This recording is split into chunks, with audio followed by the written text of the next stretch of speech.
This is the SoundLab at Home, Australia's top rock program with all the best guests from coast to coast and around the world. Here's your host, music industry veteran, director of the SoundLab Music School, and author of Why Learn Music, Melbourne's Princess of Rock, Leah Gallin. Handpicked by Brian May and Rodger Taylor from the band Queen, our guest Simon Croft has toured the world extensively as principal guitarist in the musical We Will Rock You. He's also lead guitarist for the band Thin Lizzy, Live and Dangerous. We hope you enjoy this episode of the SoundLab at Home.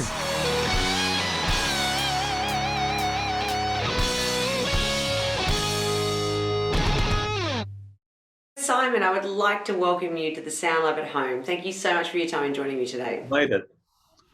Please tell us a little bit about yourself. I'm a guitar player. I've been doing Queen music since 2003, employed by Brian May and Rodger Taylor. So I've been lucky enough to play guitar with We Will Rock You, the official Queen endorsed musical.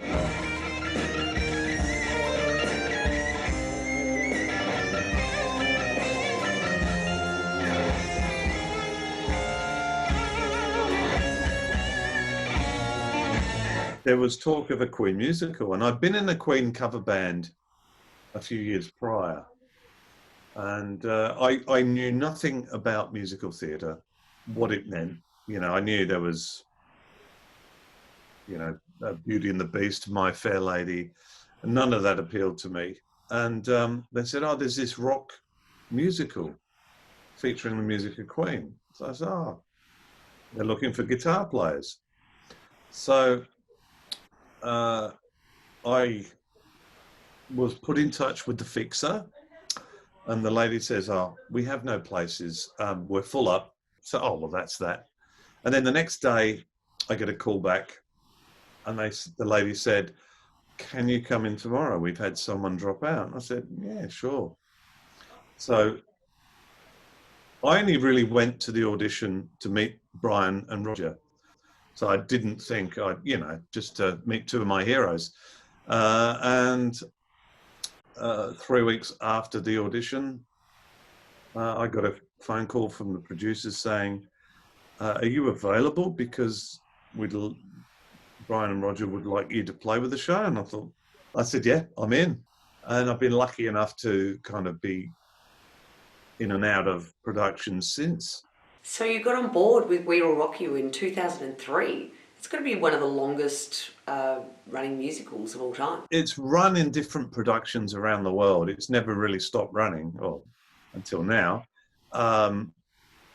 There's always been a production somewhere in the world running where people want to hear Queen music. And since the movie came out, that just kind of re-energized everyone's interest in the Queen music and Freddie, and then they started to realize that the story of the band was sometimes as intriguing as the music.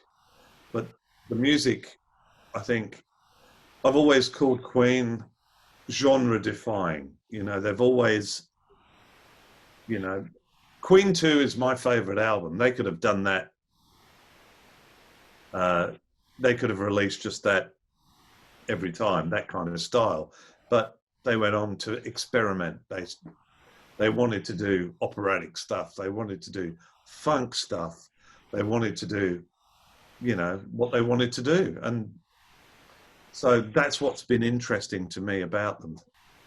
Musically a challenge, but probably my favorite one to play, and apart from the Queen stuff, is the Thin Lizzy stuff, which you've seen, of course.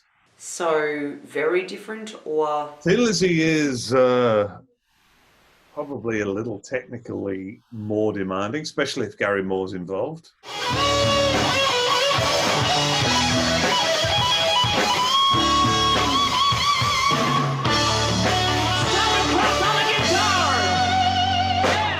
Doing tracks like Black Rose always gives me a heart attack. The Queen stuff is a treat to do night after night, and people just love it. Yes, it resonates with so many. Everyone's got a different favourite Queen member, Queen song. Absolutely. So when you met Brian and Rodger, how did that go? Well, I could hardly speak, and they're just like normal people. They're just asking you normal questions. There's a few that know how musical theatre productions are normally. The musicians are usually hired is that the producers from overseas will hire a musical director / conductor, and then that conductor will go and choose maybe who he's talking to, choose a band. He'll choose his favourites. And with the Queen, We Will Rock You, it was they auditioned the drummer, the bass player, all the guitarists, everybody. They chose the musical director, and they said, "You're not going to choose the band, we are." So they wanted players that could play in a band situation and adapt to that, because they wanted it to sound like a band, not like a bunch of pit musicians. All respect to them, because they're all brilliant players, but they wanted it to sound like a rock band, like as close to the Queen recordings as we could possibly get. So that was all charted out. We all had to kind of work our way through that and be coached, and that was what's different about it, is they chose all the players, all the cast. Yeah, so that was a nice accolade. What did you think when they toured with Adam Lambert? Are you a fan or not? I was skeptical, to be honest, because they did relaunch Queen with Paul Rodgers a few years prior, and that was kind of showed so much promise. But I think, in my opinion, it was a culture clash. That they were just coming from two different directions. And with Adam Lambert, they got not only an incredible vocalist, but someone who could project that showbiz side of Queen. So when I saw them live with Adam Lambert, I thought, yeah, they're not trying to reinvent the wheel. They're just trying to present those songs in the most Queen-ness style they possibly can. So have you seen Adam Lambert with them? I actually haven't seen Adam Lambert, but I've heard very good things. He's got a set of pipes. He really has. Yeah, I actually turned my nose up at first, like anybody who is not Freddie Mercury. Big shoes to fill. You have the choice. It's like you have the Queen fans can be, like with any big band, they can be incredibly opinionated, and they have strong feelings about, oh, no Freddie, no Queen. And that's fine. Okay, if you have that attitude, that's fine. You can stay at home, listen to the Queen CDs, watch the Queen DVDs with Freddie on at Wembley. Or you can kind of take a step back and say, well, look, Freddie was brilliant. We can still enjoy that, but then you can also enjoy how Brian and Rodger are trying to present those songs live in the best possible light to people of a generation that have never had the chance to experience that. And they don't need the money, but they love to play the songs, Like AC/DC, it's contentious when they got Axl Rose in. I personally didn't like it, but that's up to the fans to decide, At the end of the day, it's the person buying the ticket. They're the ones paying the wages to the band. They're the ones showing the love. They're the only critic that really counts, is the people paying for the tickets. That's my opinion. Yeah, and it's also about the legacy of continuing it on for the next generations to come. Oh, absolutely. And if you've got a family, a mum and dad and two kids that are like 10, 12 years old that have only heard Queen through their parents' records or CDs, and they go and see it live, they go, wow, we had a chance to see that.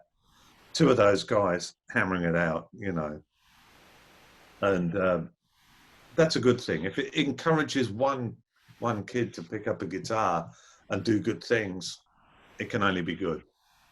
Yeah, I agree totally. We were running little rockstar programs, birthday parties and holiday programs for kids.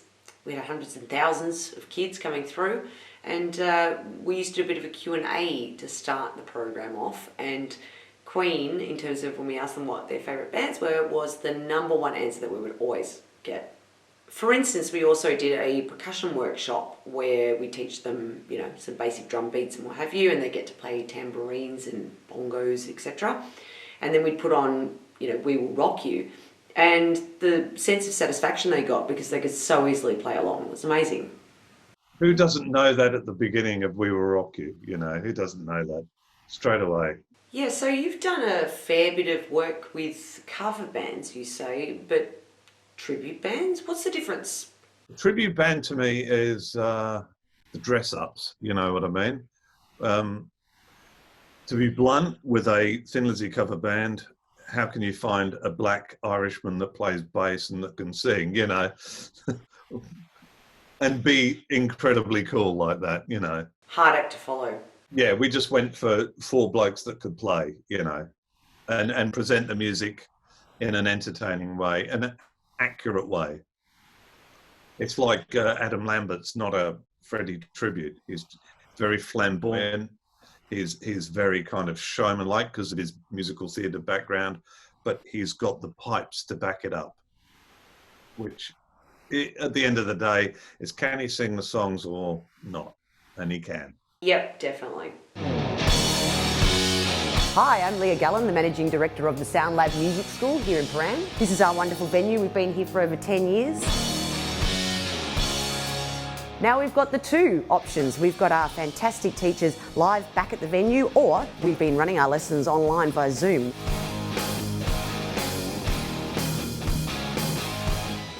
So whether you're after online or live lessons, contact us today. So how did the Thin Lizzy cover band come about? Because I'd never actually heard of one of them before, and I love Thin Lizzy. Live and Dangerous.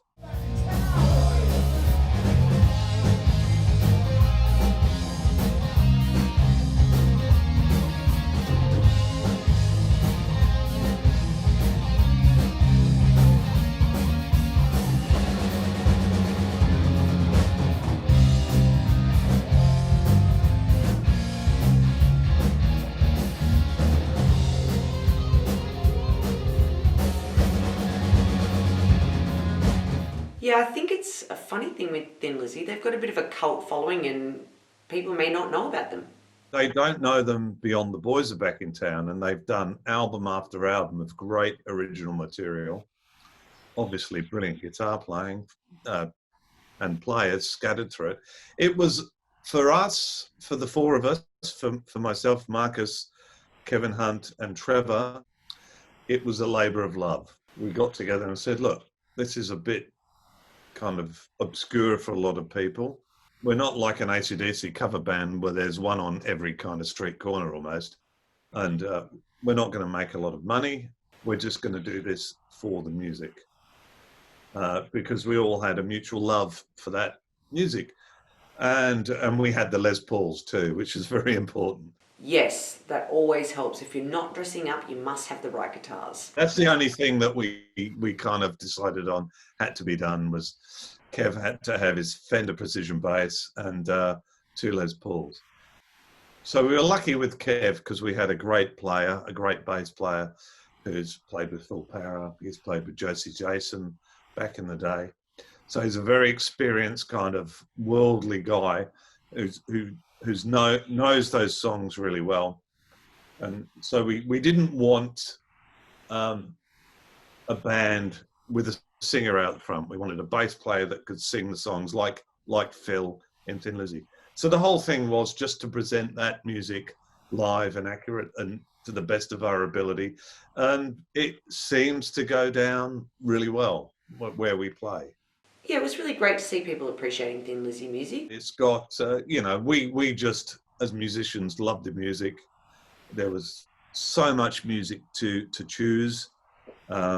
We always, it's like any cover band, I suppose. You get off stage and they go, oh, you didn't play this, you didn't play this. And I go, well, if we played every song that people wanted to hear, we'd be there till 4 a.m, But yeah, it was just for us for a challenge for us. Could we present this to a standard that we'd be proud of? And of course, when you think about Phil, what an impressive body of work in such a short time. Oh, absolutely. I mean, I think he lived a life of 10 men, you know. Sadly, he went the way that a lot of young musicians do in, you know, without the right guidance, unfortunately. But the good news is that people are going to be listening to him in 200 years, you know, all being well, you know. So have you always worked as a professional guitarist? I suppose that I didn't aim to be a full-time musician. It just went that way because I worked hard towards it. But you know, it's a different environment now. You can't make a lot of money from original material. And hats off to the guys like Rusty from Electric Mary. They keep at it, and they keep bringing out great stuff. And, you know, you just wish those guys and guys like that all the best, because they really believe in what they do. And obviously from seeing those guys live and being interviewed, they love what they do. That's the most important thing. I suppose that leads me to, how did you get into playing guitar? It was just fun. For me, learning guitar at the beginning was fun.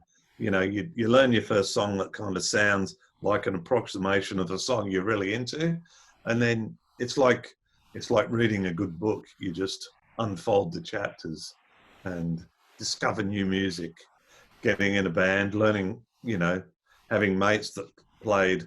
You've got a mate that plays bass. You've got a mate that plays drums, and you just get into the scout halls and make a racket, you know, and once you kind of, I suppose for me, it was just addicted to the volume at the beginning and going to see a lot of bands live, you know, and being inspired by that, and going, people having a good time playing and sounding really good too. And you aspire to kind of be like that. With me, it was very early on, Thin Lizzy, Status Quo, Roy Gallagher, UFO with Michael Schenker, and then Gary Moore when he went solo, even Yngwie Malmsteen when he first came out. It kind of turned a few heads. Listening, yeah, anything that was guitar driven, I listened to, you know. Leonard Skinner, loved the Eagles, Doobie Brothers, Peter Frampton, all of that kind, and lashings of Queen. How old were you when you started to play guitar? 17. So relatively late in high school. But I think with guitar, for me anyway, it was the first year you learn so much. And then I found after a year, it got easy. Then it got difficult because I wanted to progress. So I found guitar goes in cycles. You try and get to the next stage. And I actually learned a lot more about guitar from teaching. Even if it's a band I don't really kind of understand or like, as long as they're kind of pushing kids to get into guitar, that's a good thing. Does it become on remote when you're a professional musician like that, and you know you're a hired gun and you need to do it on repeat? Like, does it just become automatic? Yeah, that's an interesting question. When we were doing the show, We Will Rock You 8 times a week, we were lucky enough to have really good advice from a musical director called Guy Simpson, and he was very experienced. He'd done Phantom of the Opera. He'd done all of these fantastic productions.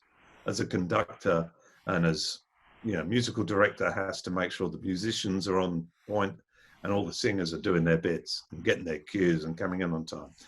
And he instilled in us the philosophy that every night was opening night, which means people have paid a lot of money for tickets, right?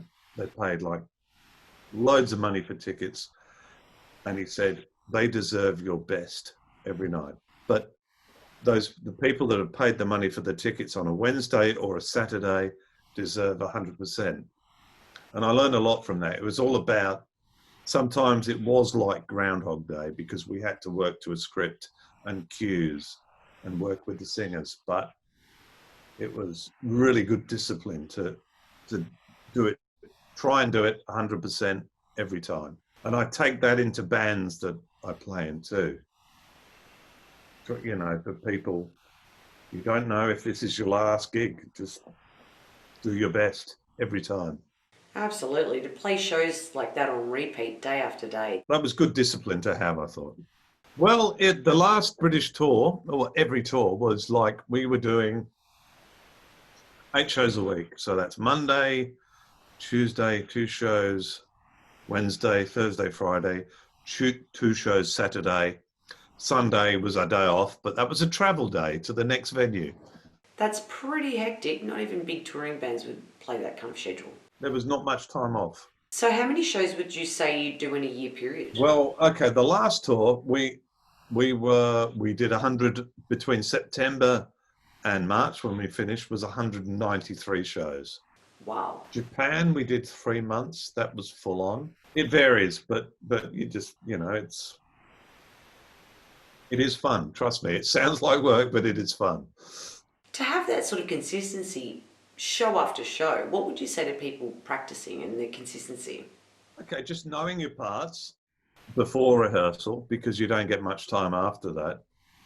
And I suppose I always made it like a little routine, a little habit to get to the gig and warm up for about 45 minutes for an hour before showtime. Yeah, and just practice the parts, learn the parts ahead of time. Even for rehearsal, if you're in a band, rehearsal is not a time for learning your parts. Is do your homework, get to rehearsal, then you nut it out as a team. That's where bands make the progress. I read this biography on Def Leppard.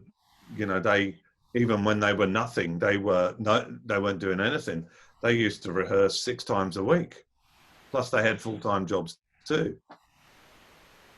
So you have to have that drive, I suppose, to be ready when a gig's thrown at you. Only perfect practice makes perfect. So I want to get to the nuts and bolts about why we all love to play music. And I ask you, why as human beings are we driven to make music? For some people, it's an ego thing. I think there's always got to be that in there. People just have that creative outlet that they have to get across, I suppose, to entertain. If you look at bands like the Beatles and Led Zeppelin, they have songs and emotions that they want to get out of their system, or they think people will relate to. Like, why do people paint? It's like to raise a discussion, an awareness of how we're all different. Yeah, I think it's just the human condition to get their expressions out there. That's what I was getting to next. What do you think is in store for musicians these days? I want to see live bands, you know. Hopefully people can get their message out recording at this point in time, just, you know. The Rolling Stones did that song Ghost Town. I thought that summed it up pretty good. Did you hear that song? Yes, I did. Yeah. I hope, you know, getting back to our mate Rusty, I hope those guys can do a song in that vein, you know, just with a Melbourne flavour, maybe. The SoundLab ebook, Why Learn Music? A comprehensive guide to the benefits of learning music is out now. We've put decades of music learning concepts in this ebook especially for you. This is a must-read for anyone looking to grow to their full music learning potential. Visit our website to get your free ebook today. Obviously, the SoundLabs put their lessons online. It's working well for us, and I think people are wanting to keep up that consistency with their playing. Yeah, absolutely. As long as it keeps kids inspired to keep practicing and have a connection with their teacher, you know, that's important. Yeah, I think that people are really looking to either start a new skill or improve upon a skill. Whether it's physically or emotional, spiritually, it's just finding something productive to do right now. So what guitar is your number one? The number one is, it's not here at the moment, is my Warren Haynes. No, it's crossed between Warren Haynes and a Greenie that was built for Gary Moore that I acquired. Two Gibsons, a Warren Haynes with the Ox4 pickups. No, it's not here. And yeah, just two Les Pauls. And I do play a real live version of the Richard Kotzen Telecaster. There it is, signed by him too. Thank you, Simon. It's been an absolute pleasure talking to you. Really appreciate it, and I hope that everybody got something out of what we shared today. Thank you.